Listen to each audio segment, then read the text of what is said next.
Legends, welcome to our pilot episode for the Peak Performance Podcast. Jaimi, how are you feeling? Feeling good, Feeling ready. good? Yep. That's good. Got some things up my tool belt to keep you on track. 30 minutes is what we've quoted, so we'll see how we go. See how we go. I'm on a strict time frame, but really appreciate you guys tuning in. For us, we wanted to create something that was relatable. I know for myself, I love to listen to pretty heavy, intense sports science and strength and conditioning podcasts. I look over your shoulder at night and see you listening to mum podcasts. So for us, it was about, I think every day we see amazing people within our community. There's so many people who are achieving incredible things and just learning about their journeys. How do they juggle parenthood, a trade, study, and still making training a big part of their lives as well? For us over the coming weeks and fortnights, we'll have a range of what you could consider everyday warriors. We will absolutely have some high-profile people here as well, some influencers. But I thought, what a better way to start. I have done my story to death, and I'm sure that everybody is sick of hearing it. So I wanted to flip the script today, and we've got Jaimi here, and it would be a great opportunity to set the foundation and learn a bit more about her journey and the origins of PEAQ and how we got here today. Certainly we want some tangibles so that you guys can have a look at how Jaimi in particular has juggled motherhood, pretty great level sport, I would like to say as well, business and trying to deal with a very energetic husband as well. So where do we start? Do you think we wind it back to that faithful day at Santos Stadium where I was a whopping 65 kilos, gliding around the track for my 3,000 metre race? What were your thoughts on that day? I don't know, our memories seem to be different from that day, so I don't know what version of the story you want me to tell. But yeah, I guess the fateful day that we met is a good way to start. That's how PEAQ sort of evolved and where it all began. So Sean likes to think that I noticed his athletic prowess around Santos Stadium doing was it a 3K run? Yeah. I was an endurance athlete back in the day. I know my body shape has slightly changed now. I like to say I just had good school spirit and I was cheering for everybody. But Sean remembers that I was specifically cheering for him that day. And however you want to take the story, I guess it's landed us here. So well, just imagine I'm going down the home straight. I'm probably second or third at that point in time. And I hear this voice from the sideline go, "Come on, Sean, let's go." I look across and see Jaimi there, and as every Year 12 boy does, thinks she's keen. She really likes me, that girl. So I sprinted for the next 100 metres and then died in the end of the race. But anyway, the rest is history. We'll fast forward a little bit. Obviously, we're very grateful to have gone to school together and been along for the journey the whole time together. Talk to us and tell the listeners about your transition sort of into uni, why you made the decision to sort of go that way and where you envisage yourself going. Mm-hmm. Sure. So in school, I guess I liked a lot of subjects. I enjoyed school, always highly involved in sport. I thought there for a point in time, similar to you, that maybe PE teaching or something down that line would interest me. Then in year 11 and 12, I was exposed to psychology as a subject and just absolutely fell in love with everything about it. I've always been really fascinated with human behaviour. And why are you smiling over there? No, he thinks I analyse him on a daily basis, and maybe I do. Maybe it's warranted. But yeah, just was really taken by that as a subject. And when I learnt more about the pathways and what you could do as a psychologist, the diverse field. So in Adelaide specifically at the moment, I know that there is organisational psych, there is clinical psychology and health psychology. Sports psychology was always sort of there as well, and that's something that interested me, but I guess it's quite a long road. So, fast forward, coming out of school, I got into a Bachelor of Psychological Science at the University of Adelaide. And, really loved, again, all the psych subjects. I guess the way my degree was structured, I didn't do actually an awful lot of psychology subjects to start with. So that was a little bit frustrating. I had a lot of electives. So I did things like, which looking back on were good learning opportunities, but I did lots of philosophy subjects. I did a human biology subject. I did anthropology. lots of sort of those, social science subjects as well. So I guess I was a bit frustrated in that aspect that I couldn't sort of hone in on psychology early enough. But anyway, got through the undergraduate degree and got good enough grades to go through and do my honours degree at Adelaide as well, where I specialised. My topic was on cold communities, so culturally and linguistically diverse communities who have migrated to Australia and have a child that is on the autism spectrum. So looking at the way that they access services and engage with services for their children within a new country, and how that process might affect their ability to do so. And yeah, really, really loved that. That also led to some opportunities to work in some early intervention programs. So I got some practical experience throughout that fourth year of uni as well, which was great. And again, I absolutely loved doing that, working with children to promote school readiness. I just want to chop in there quickly. Yeah. Sorry to cut you off. And I've waited, I reckon, at least 3 minutes You've to do that. done really well, yeah. It just brings up some great memories and probably some things that people don't have a concept that we would have done back in those days. So obviously during that time, that was very early in, I guess, my journey into the S&C and almost personal training realm. Obviously at that time, I was doing some work at Woodworth Torrens Football Club, and I was working for, maybe $20 an hour, PTing some friends and those sorts of things. I don't know if you remember, and it just sparked my memory heading out to the depths of Parafield Gardens, but working with some beautiful families. So during that time, you had a client in particular that you were working with from obviously on the spectrum perspective and doing some of that intervention as you talked about. And at the same time, I was in the park coaching and PTing their parents. What are your sort of memories of that? And do you want to maybe elaborate further what you're able to do with those kids at that time? Yeah, that was a really cool opportunity, I guess, to merge both of our worlds, and maybe one of the first sort of opportunities to be able to do that I was working with their child, and you got to take the mum for, I guess, a bit of her time, which I wasn't a mum then, so I probably didn't appreciate how much that meant to her. But that was a beautiful family and a really nice experience, and a good way to merge both of our worlds.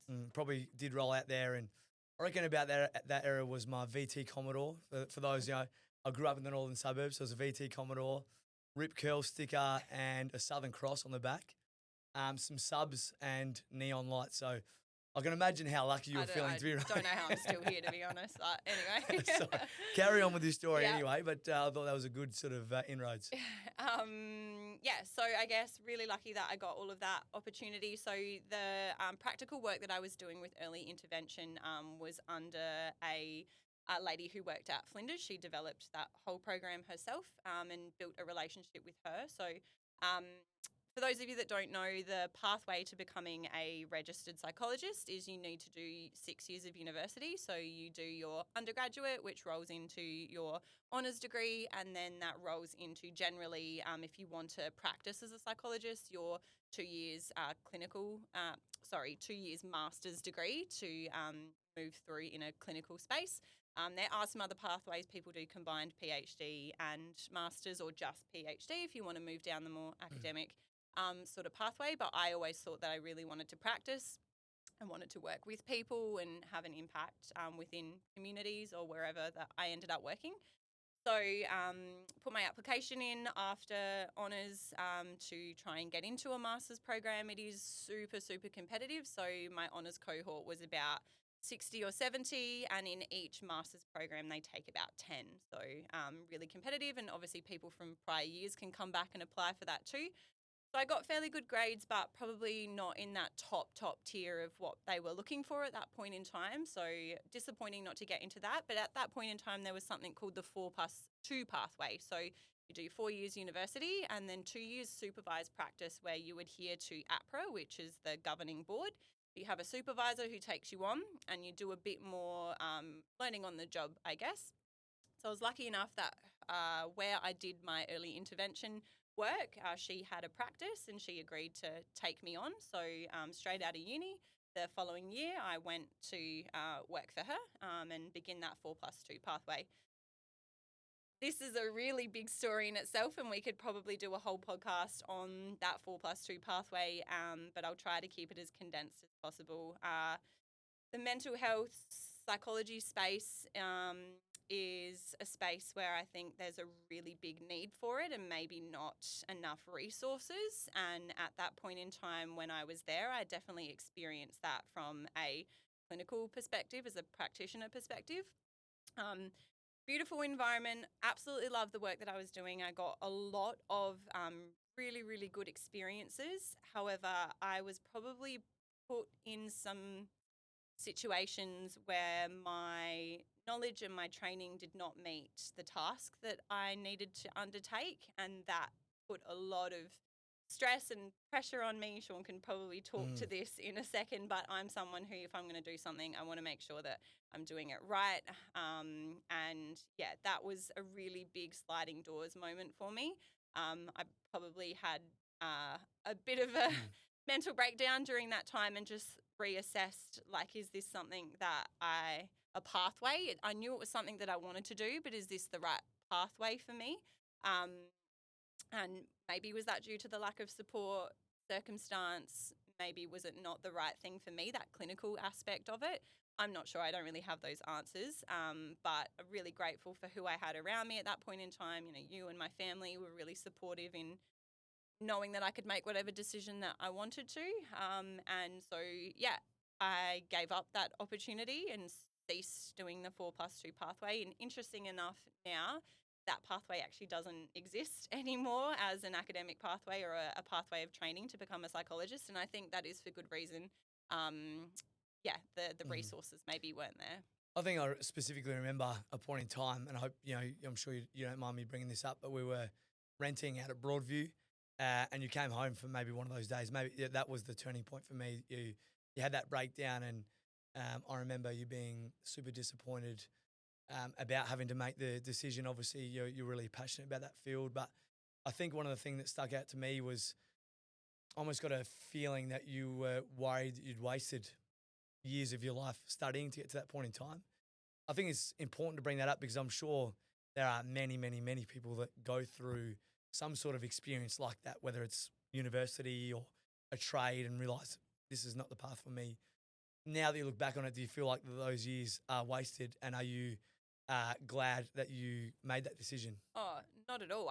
You're very right. At the time, I remember thinking, like, oh my gosh, I'm throwing everything away. Like, why did I just spend 5 years going down this pathway, and now I can't call myself a psychologist? Like, and in this field, I've had lots of conversations post the fact as well with psychologists and people in the field, and it's a really tricky space. And I understand absolutely, like, in terms of there needs to be those stringent pathways and rules and accreditation to actually be a psychologist, but there doesn't seem to be a middle ground. So, I've done 4 years of quite high level study in university and had lots of practical experience in certain realms. And I think I have some really good skills and things to give to people and use in different, we'll probably get to this afterwards, but I have used a lot of those skills within the business and what I do now. But I thought that was the end of the world. And absolutely now I know that I could still not go to university or not study anything for another 10 years, and then in 10 years decide to go back to university when I'm 40 and do something. So you're very right in it does, when you're in it, it seems like your whole world and that you've wasted all of this time. But I don't regret it at all and absolutely am grateful for all of those experiences. I think it's funny. It probably sounds ironic coming from us in particular because we just naturally have found this pathway. But I think from what I can see and talking to thousands of different people every day, that narrative that maybe was true for our parents and grandparents' generation, that people have to have selected their career path, have to have a house by 25 and be married with 3 kids by the time they're 30 and so on and so forth. There's certainly not there anymore. And yes, we've naturally gravitated towards that because we've been fortunate to have each other. But for those who are listening and hearing your experience in that space, is those decisions you can never make those too late. I'm seeing people in their 40s and even 50s making career changes or going back to study because they realise that maybe they're passionate or they've selected something for safety for a really long period of time. Um, you know, if you, as long as you're not putting yourself or your family in jeopardy, take that leap of faith, I would say, for sure. Well, I think you'll hear in a moment as we come towards the back end of my story that I've also made another one of those decisions that maybe I started and didn't finish, but made that decision with a lot more strength and confidence, maybe because of that decision that I made all those years earlier. So, had that sort of sliding doors moment. After that, I didn't, threw myself into something else, and that was yoga teacher training. So I saw that I could do something that was practical, that I loved. I was practicing yoga myself and thought, yeah, I'd love to actually give this a go and potentially be a teacher. So I undertook my yoga teacher training here in Adelaide under a hot yoga studio, ironically called PEAQ with a K. Maybe again it was in the stars that was meant to be. Absolutely loved doing that, and still had those elements of some of the things that we would consider or talk about in psychology world, but from just a different modality. Finished that, loved that. Was out in the community teaching at different spaces with some of the sporting teams that you were working with. So that was probably an opportunity for me and our first exposure of me coming into what you were doing with your training and teams and athletes and sport. So that was really cool. I thought there was something that I could give back and do tangibly. Then I think not long after that, we went on a trip to India together, which was really cool. Again, I got to use those skills with the cricketing team. So a good opportunity for us to meld our two worlds together. I think, interwoven into that as well. Obviously, we subcontracted at another private facility, which we really enjoyed our time at as well. But tell me more, or tell the crew more about your experience in India and how you found that, and has that had any ongoing benefits from some skills you learnt there, or experiences or perspectives or anything along those lines? Again, we could probably do an entire podcast on that. It is a beautiful, amazing country, but it was quite eye-opening. We'd done a bit of travel before that, but it was, it's third world country, and there was some really confronting things. But in terms of where we went and who we dealt with, just chaos is probably a good word to describe it. A beautiful, amazing chaos, but it's probably, if you write a plan, you got to rip that plan up and throw it in the fire and be really adaptable and just work on their time. And it gave us some probably good learnings in flexibility and adaptability. But it was a really, really good opportunity. I've told iterations of the story many times. I'll keep it short and sharp, but I just remember we got sent this beautiful video of an immaculate facility, both cricket and gym and performance centre, and they said, is this something that you can work with? I said, absolutely. That was prior to us going over via WhatsApp. When we got there, we sort of rocked up on the bus. We'd hit a goat on the way through, so there was a bit of a squabble between a farmer and the bus driver. And then from there, we rock up at this half-built facility. Maybe not even half-built. There was a few stands and a lot of construction going on and a cricket pitch. And I said, sort of, where's the rest of it? Where's this video? And our host there said, oh, no.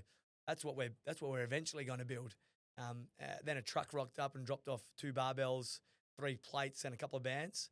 And then, 60 cricketers rocked up. So again, we found a beautiful way to split them into skills, mobility, yoga, and strength and conditioning. But that's why these days, running a class with 10 or 15 people is fairly easy. Yeah, no, definitely. Carry on. Yeah, so I guess the journey from there starts to move a bit more towards PEAQ as we know it. So there's a couple of years in between, but again, just sort of fast forwarding to get there, 2019. And again, if you've listened to Sean's storytelling, you would know sort of that was a really big year for us. That's when PEAQ as we know it was really, really born as a physical location. Just quickly in 2019, we signed the lease in 2018 at PEAQ 1. Me, I think you, your dad, and my dad were on our hands and knees. And Sam. Sorry, Sammy. Sam. Yeah, yes, sorry, Sammy. On our hands and knees, putting floorboards down and painting and doing whatever we could. We opened on the 6th of January because I knew that was a really important time in terms of New Year's resolutions and just, I guess, the seasonal nature of our industry. We got married only a month later. we had 2 days off of work, and then I still owe you a honeymoon. I know I've joked about that many times in many different circumstances. I think it's worth noting, and they're probably listening, hopefully listening, that some of our beautiful members that are still members to this day, my honeymoon was walking back into the gym and they decorated the foyer for us. So thanks, Chrissy and Megsy and all that crew for giving me my only honeymoon to date. Thank you, girls. So we walked back in 2 days after our wedding. We had 20 members, and then it wasn't too much further down the track that you were pregnant with Matilda. So 2019 was a massive year. Yeah. So I guess that's where I want to take the story from there, is that the first couple of years of PEAQ were I was deep into motherhood and probably not as ingrained into the day-to-day functions of the business as maybe Sean was. I was teaching yoga and helping with a lot of the admin and back end of stuff, but I think people still saw the business as you. You had your big head up on the gym wall as well, which probably didn't help the fact. But no, and that, like, I'm not having a dig here. That was just the natural evolution of the business. It started as you, and everyone knew it as you, and you were doing 90% of the coaching, 90% of the front desk work, and that's just how it was. And yeah, I'm really grateful for the space that gave me to be a mum, and in those years after having Matilda as well, she became a big part of the business and the community, and I'm really grateful that I could still work and dip my toes into being a part of the business, but could still really focus on being a mum. And yeah, obviously we've had Harry as well. He's 2 now, so that was sort of all interwoven into that 6 years of what the business has been. A lot of that time has been me as a mum. And I guess now that the kids are starting to get a little bit older, it's probably not until really maybe 6 months to a year before we opened our new location that I probably had a bit of a conversation with you in feeling a bit like, yeah, maybe I've spent those years studying and going on that pathway, which I'm grateful that chapter closed and felt really, the word I'm looking for, I felt really closure in that aspect. Then the yoga came along and that was really great. And then I had this chapter of being a mum, and I was like, okay, I kind of feel like I want to get back involved a little bit more. Does it look like study? Does it look like more involvement in the business on a day-to-day aspect? What does that sort of look like? So we sat down and had some conversations about that. And at that time in the business too, we were probably looking to look at how we could make PEAQ its own business, and not so much it's always going to be us, and our names are always going to be involved and tied to that, and we want to keep that community feel, but how could we maybe make PEAQ stand alone a little bit more and build that culture and community and our staff and make it known for it being its own thing versus just Sean. So I think that was cool. That was a really good opportunity for me to come back in and be involved in that as well. Then I also threw a spanner in the works and, decided to maybe go do a PhD. And there's a man that's helped us with this podcast setup who I'm very grateful for agreed to be one of my supervisors. And that was a really good journey in me getting a bit of my identity back and what does that mean to me, and does it look like going back down that study university pathway. But being the bakers that we are, I also then decided to get pregnant during that period as well with our lovely boy Harry, and that presented itself with another challenge. So without going too much into that, I guess there's another point in life where we had a discussion, and I decided to hit the pause button on that. But again, really don't regret that, because it's actually strengthened and created some relationships and connections now that have come back full circle, and provided us with some really cool opportunities and new pathways moving forward.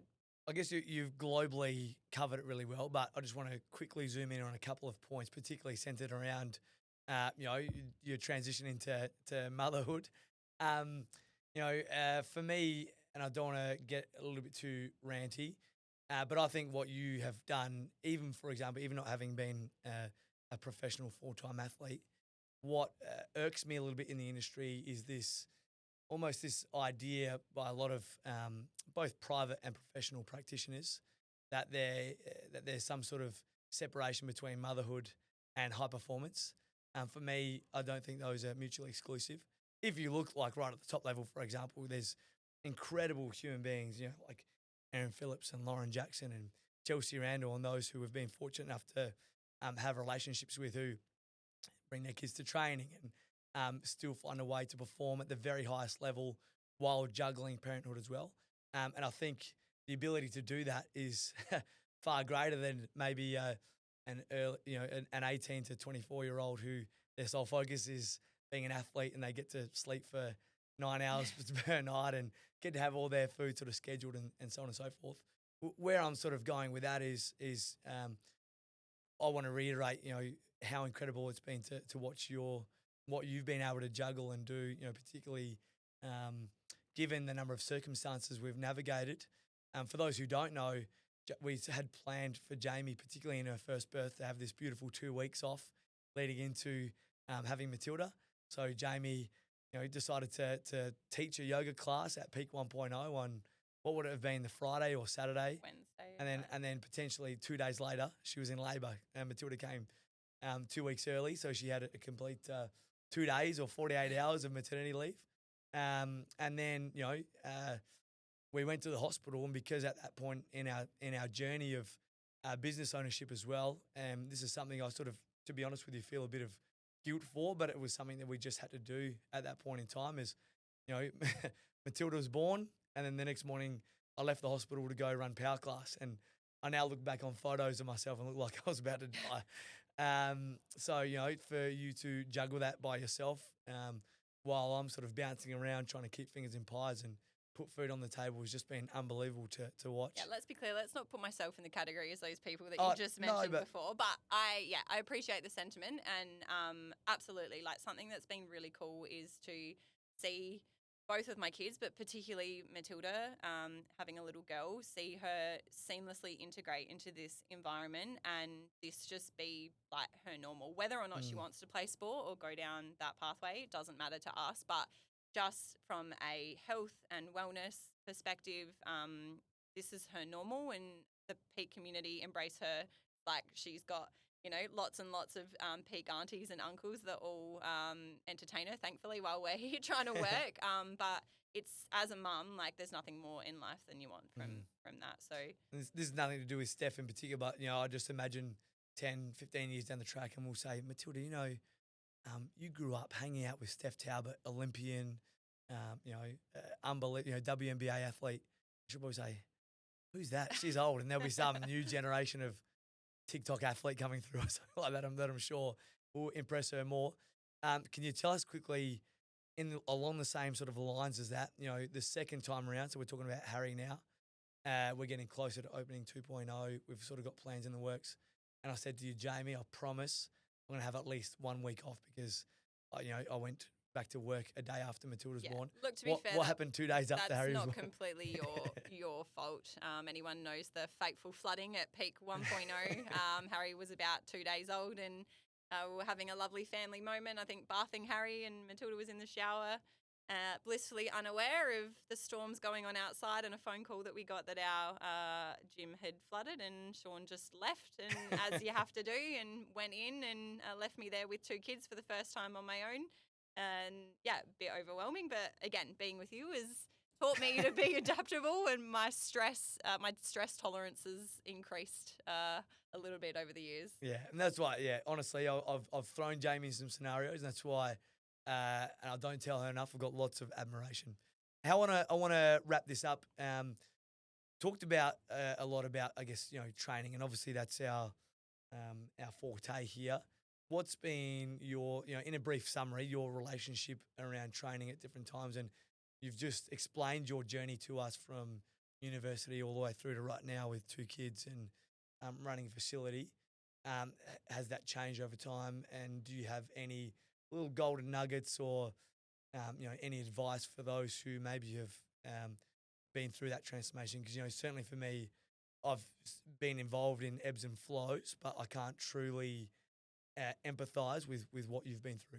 Look, this topic is going to be, or this journey is really different for every female or mum that goes through that. So I definitely can't talk to to that for everybody. But for me, sport has been a massive part of that. So from both kids, I came back after having both of them to play netball, and that was purely my goal, was to be able to be strong enough, capable enough to step out on the court and be able to play a sport that I loved. And I think that really gave me something that wasn't so focused on how my body looked. It was about, okay, are my knees strong enough to to absorb the force that I'm going to put them through on a netball court? Are my ankles all good? Am I actually going to be able to chase after my opponent and not be completely out of breath? So those more performance-related parameters gave me some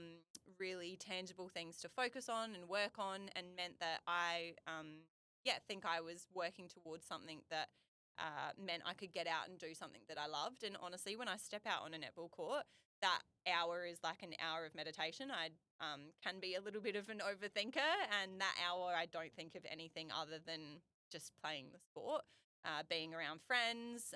I really love that environment. I'm really grateful that my body's allowed me both times to come back and do that, and being at PEAQ around people who maybe sport isn't their goal, but that more performance, full mind, body focused goal meant that I wasn't, sort of ripping myself to shreds physically about what I looked like. It was, can I get out and do something that I love and makes me feel good? Sure. I think my just a little tiny addition to that would be, and again, everybody's journey is different, as you mentioned, is just changing your expectation. If you think about just the scope of the journey we've talked about today, we think about university, Sean and Jaimi, that were going out, to Parafield and doing our little sessions for our clients together. Those were usually preceded by a 30-minute warm-up, a 60-minute gym session, 30 minutes of core, a run, and then we'd go to get noodle bowls at the Brickworks and then do our food shopping afterwards. Nowadays, that's sort of transformed all the way through to fucking set my alarm 15 minutes earlier and do a few push-ups and chin-ups before class starts. That's a win. Or if Harry goes down for a nap, or if I can take them out somewhere to the playground and you get a walk in, somewhere around the park. So just changing the expectation. It doesn't have to be a 60-minute session for it to count. I think we need to cut out this narrative. And I see with a number of different people, and I certainly empathise their thought process, but, you don't have to have your watch on for a session to count, for example. So just manipulating and adapting your expectations. And I think that comes back to what makes you feel good, right? Is like, just actually going out and having that walk or moving your body for 20 minutes or 30 minutes is going to be better than saying, I can't get a full hour's workout in, so I'm not going to do it at all. It's about balancing your expectations maybe and goals that you want to achieve, but also, maybe you've got a new baby in your life or a new job in your life or whatever you're balancing at that point in time, and can you do something that's going to take you a little bit closer towards that but also make you feel good? Amazing. Jaimi, thank you for being the first guest on our pilot episode. Hopefully you guys enjoyed delving into Jaimi's story a little bit deeper, and from this point onwards we'll probably be co-hosts from here, so look forward to interviewing our first proper guest. Not proper guest. Sorry. What a way to finish. External guest. But no, it's been our pleasure. So there you have it. Our first Peak Performance podcast is in the books.